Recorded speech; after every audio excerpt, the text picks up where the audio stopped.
یکی از شناخت‌های ذهنی کودکان،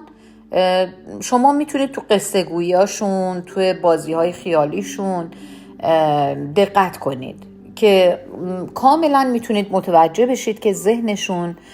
تو چه مسیریه و شناختشون رو و نظرشون رو بدونید. یعنی بفهمید که مثلا نسبت به اسباب بازیاشون، به ماشینشون، به عروسکشون به چه شکل نگاه میکنن، وقتی با تلفن‌های اسباب بازیشون بازی میکنن چیا میگن.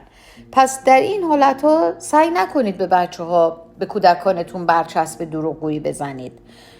و این رو نهادینش کنید دروغ رو، و سعی بکنید که یک فضای امنی رو برای بچه ها ایجاد بکنید تا